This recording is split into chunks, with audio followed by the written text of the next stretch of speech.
In chapter 6, we talk ever so briefly about fractions, and the bulk of this first section in chapter 6 is just fraction notation and finding your least common denominators.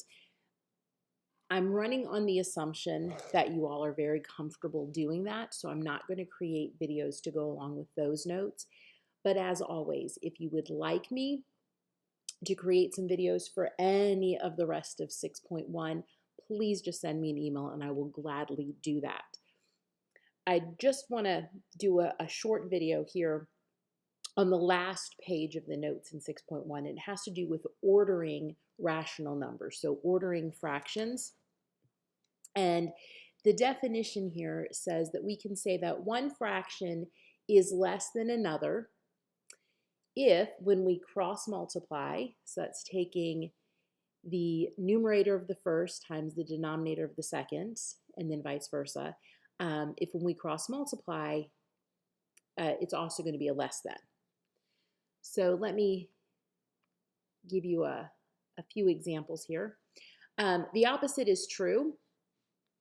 You could say that A over B is greater than C over D if and only if A times D is greater than B times C.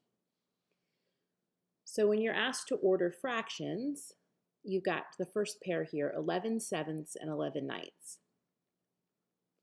If I were to set them up just like this, cross multiplying, we'd have 11 times 9, which is 99. That's our A times D.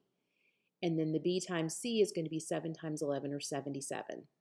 Since 99 is greater than 77, you could say that 11 sevenths is greater than 11 ninths. You could also write this with the 11 ninths first and say that 11 ninths is less than 11 sevenths. But that's all you're doing with this definition. So the second one, this is very straightforward. We have 3/13 and 4/13. In this case, since the denominators are the same, it's just a comparison of the numerators. And 3 is definitely less than 4, so we would say 3/13 is less than 4/13.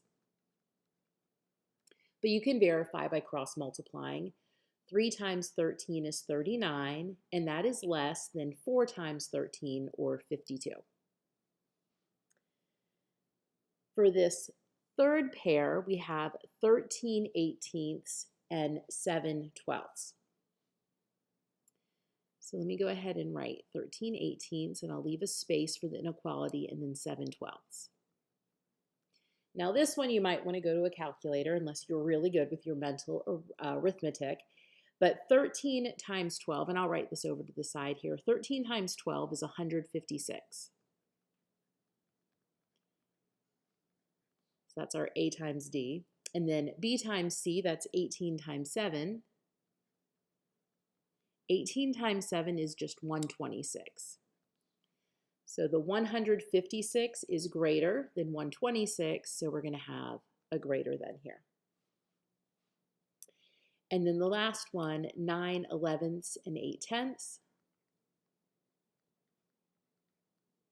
9 times 10 is 90. 8 times 11 is 88.